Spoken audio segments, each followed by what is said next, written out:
ناظرین، میں ہوں بولتا پاکستان کے ساتھ آپ کا ہوسٹ ارشد قیوم چودھری۔ السلام علیکم۔ کہتے ہیں کسی بادشاہی میں ایک دیہات تھا، ایک بستی تھی۔ جو لوگ بستی سے شہر جا کے کچھ اپنے بچوں کے لیے اپنے راشن اور اپنے معاش کا ذریعہ جو تھا وہ شہر تھا، اور شہر میں جانے کے لیے ان لوگوں کو ایک داخلی دروازے سے گزرنا پڑتا تھا۔ اس ملک کا جو بادشاہ تھا وہ اپنی خوشامد کرانے کا بڑا شوق رکھتا تھا۔ بادشاہ کافی عرصے سے اپنے سکون سے بیٹھا ہوا، لوگ اپنے سکون سے کام کر رہے ہیں۔ بادشاہ کو شوق پیدا ہوا کہ لوگ میرے دربار پہ آئیں، فریاد لے کر آئیں، یہاں پہ مطالبہ لے کر آئیں، اور مجھے بھی پتہ چلے کہ میں بھی واقعی کسی کا بادشاہ ہوں، مالک ہوں کسی کا، اور ان لوگوں کو بھی پتہ چلے۔ تو لہٰذا اس کے لیے کیا کیا جائے؟ اس نے اپنے مشیر سے مشورہ کیا۔ مشیر نے کہا یہ مجھ پہ چھوڑ دیں آپ۔ دوسرے دن اعلان ہو گیا کہ جو بھی شخص دیہات سے شہر میں مزدوری کرنے کے لیے آئے گا وہ 1 روپے ٹیکس دے گا۔ وقت کے حساب سے 1 روپیہ بڑی چیز تھی، تو اب لوگوں کا اور کوئی ذریعہ معاش بھی نہیں تھا، مجبوری تھی۔ انہوں نے کہا کہ چلیں خیر ہے، اب 10 روپے کما کے بھی تو وہیں سے لاتے ہیں، 1 روپیہ دے دیا تو کون سی بڑی بات ہے۔ فیصلہ یہ کیا کہ دے دیں گے۔ خاموشی سے لوگوں نے پیسے 1 روپیہ دینا شروع کر دیا۔ بادشاہ کو تجسس ہوا کہ ابھی تک آیا کوئی نہیں۔ اس نے مشیر سے کہا 1 روپیہ بڑھا دو۔ چنانچہ 1 روپے سے بڑھا کے 2 روپے کر دیے گئے۔ لوگوں نے پھر بھی خاموشی سے دینے شروع کر دیے، اب اور کوئی چارہ بھی تو نہیں تھا۔ جب بادشاہ نے کہا یہ تو کوئی حل نہ ہوا، خیر بادشاہ نے اعلان کر دیا کہ جو بھی شخص اس بستی میں آئے گا، بستی سے شہر میں آئے گا، تو وہاں پہ ایک سنتری کھڑا کر دیا کہ سب کو 1 کوڑا مارتے جاؤ، 1 لتر مارتے جاؤ اور 1 گزارتے جاؤ۔ اب جب لتر پڑنے لگے تو لوگوں کو تشویش ہوئی کہ یار یہ تو کام لمبا ہو گیا، دن بدن ظلم بڑھتے گئے، اب جو ہے نا بادشاہ کے پاس پیش ہونا پڑے گا۔ جتنے لوگ بھی تھے سب جمع ہو کے بادشاہ کے پاس پہنچ گئے۔ باہر جب جا کے کھڑے ہوئے تو دربان نے کہا کہ باہر احتجاجی ریلی آئی ہے، آپ باہر جائیں، ان کا مطالبہ سنیں، ان کی فریاد سنیں جا کے۔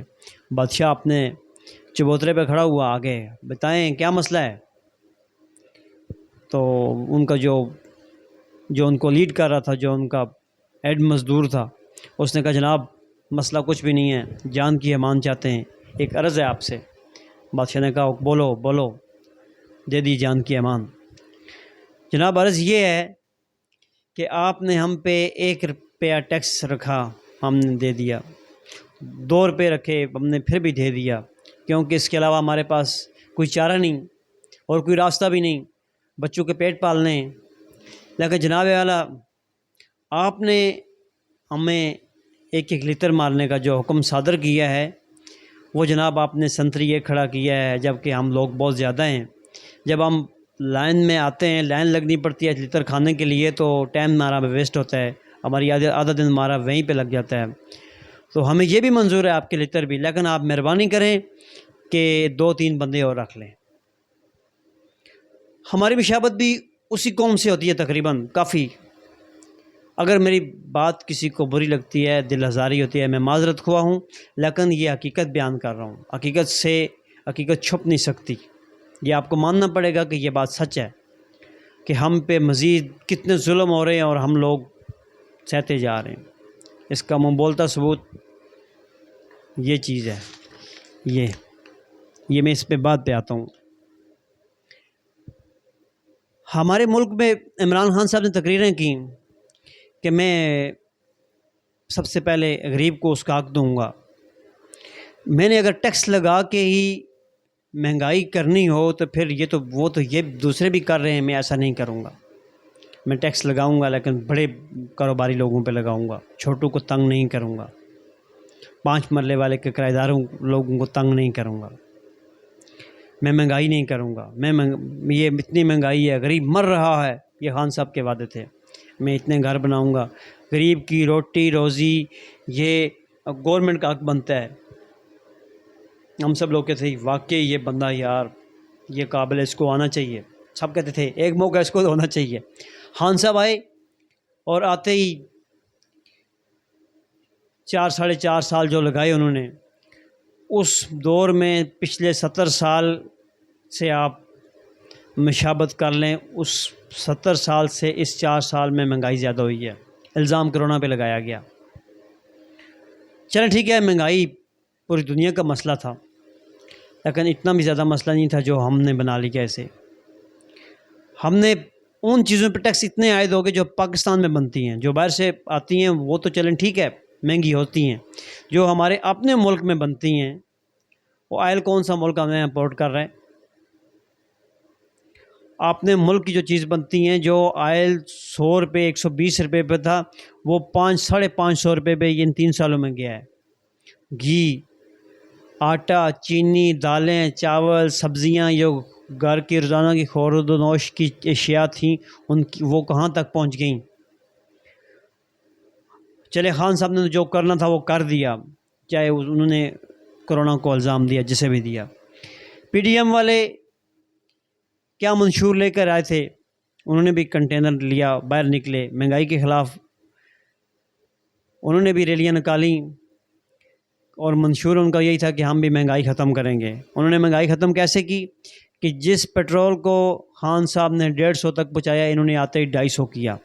وہ 5-10 کر کے مہنگا کرتے تھے, انہوں نے اکٹھے 30 روپے 50 روپے اوپر کر کے 250 روپے پہ کیا. اور اب ان کا ڈرامہ یہ ہے کہ میاں صاحب آئیں گے ہم 40 روپے سستا کریں گے. یہ یاد رکھیں کہ 150 پہ عمران خان صاحب چھوڑ کے گئے تھے. آپ اگر 300 پہ بھی لے کے جائیں نا, 100 روپے اکٹھا سستا کر کے 200 روپے کر دیں, لوگ پھر بھی نہیں مانیں گے. ہم کبھی نہیں مانیں گے, ہمیں پتہ ہے کہ 150 پہ خان صاحب نے چھوڑا تھا. اسی طرح باقی اشیاء بھی اگر آپ مہنگائی کریں گے, اگر جب تک وہیں پہ واپس نہیں چھوڑیں گے ہم آپ کی سیاست کو کبھی نہیں مانیں گے. اور آپ لوگوں نے ہمیشہ ہمیں بیوقوف سمجھا ہوا ہے, ہمیشہ ہمارا ہی خون نچوڑنا ہے. 40 سال کی میری عمر میں یہ نتیجہ ہے کہ جو بھی حکومت آئی ہے اس نے ہمیشہ پچھلی حکومت کو غلط ٹھہرایا ہے. پیپلز پارٹی آئی پچھلی حکومت کو غلط, نون لیگ آئی پیپلز پارٹی کو غلط, اسی طرح پی ٹی آئی آئی, انہوں نے بھی وہی کام کیے. اگر یار آپ لوگوں نے ایسے ہی کرنا ہے تو 22 ارب روپے الیکشن پہ کیوں خرچ کرتے ہیں؟ واریاں کر کے آ جایا کرو, اور 22 ارب روپے آپ الیکشن میں خرچ کر کے لوگوں کے بلوں میں ڈالتے ہیں, لوگوں کا خون نچوڑتے ہیں, ان لوگوں کا جو ماچس کی ڈبی خریدنے کے لیے لاچار ہیں. آپ لوگوں نے کیا ہم لوگ صرف اسی لیے پیدا ہوئے ہیں کہ آپ لوگوں کی پروٹوکول کے لیے پیدا ہوئے ہیں, آپ لوگوں کی گاڑیوں کے پٹرول ڈلوانے کے لیے پیدا ہوئے ہیں, آپ لوگوں کے گھروں کے بل دینے کے لیے پیدا ہوئے ہیں. کون سا لیڈر ایسا ہے جس نے اپنے گھر کے بل سرکاری خزانوں میں سے نہیں دیے, جس نے اپنا ڈرائیور ذاتی طور پہ اپنے جو اس کے کاروبار ہے وہاں سے اس نے دیا اور سرکاری خزانے سے اس نے ڈرائیور نہ رکھا ہو, اس نے پرائیویٹ گاڑی رکھی ہو, سرکاری گاڑی استعمال نہ کی ہو. پروٹوکول آپ کے اور خون آپ غریبوں کا نچوڑتے ہیں. یہ ایک بل ہے جی, یہ 100 یونٹ ہے, 100 یونٹ, اور اس بل کو جناب انہوں نے 5,580 روپے اس کی انہوں نے بجلی کا سرچارج لگایا ہوا ہے, اور ٹوٹل بل انہوں نے بنایا ہوا ہے 7,283 روپے. اسی طرح دوسرا بل ہے, یہ انہوں نے جناب اللہ ان کو ہدایت دے, اللہ ان کو اس قوم کے خون چوسنے سے اللہ پاک ان کو ہدایت دے کہ اس قوم کو خون چوسنے سے یہ گریز کریں. یہ ایک بل ہے 9,000 روپے کا, 9,000 انہوں نے بجلی کے لگائے ہوئے ہیں. باقی جناب یہ 13,000 روپے, 13,274 روپے.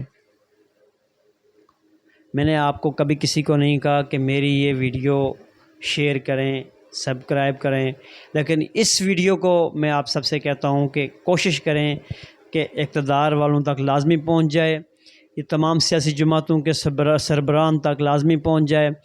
میری ان سے یہی ریکویسٹ ہے کہ ہم لوگ آپ کے گاڑیوں کے پٹرول ڈلوانے کے لیے پیدا نہیں ہوئے ہوئے, نہ ہم لوگ آپ کے پروٹوکول کے لیے پیدا ہوئے ہیں, نہ ہم لوگ آپ کے گھروں کے بل دینے کے لیے پیدا ہوئے ہیں. ہمارے بھی چھوٹے چھوٹے بچے ہیں. آپ یہ بھی سوچیں کہ آپ نے بھی اللہ کو جان دینی ہے، ہم نے بھی اللہ کو جان دینی ہے، اسی مٹی میں آپ نے جانا ہے اور ہم نے بھی اسی مٹی میں جانا ہے۔ عوام مر رہی ہے، لوگ سیلاب میں ڈوب رہے ہیں، اور آپ لوگ جناب اس وقت ڈرامے کر رہے ہیں۔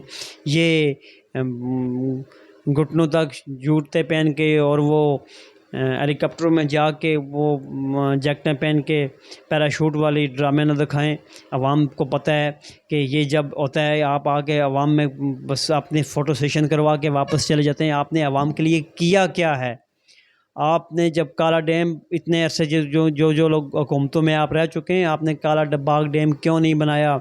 جو لوگ اس کی مخالفت کرتے تھے وہ 100 200 500 یا 1000 ہوں گے، ان کی اگر آپ قبریں بنا دیتے آج لاکھوں کے حساب سے لوگوں کی قبریں نہ بنتی۔ ابھی آپ کہہ رہے ہیں کہ ہم کیا کر سکتے ہیں، یہ قدرتی آفات ہے۔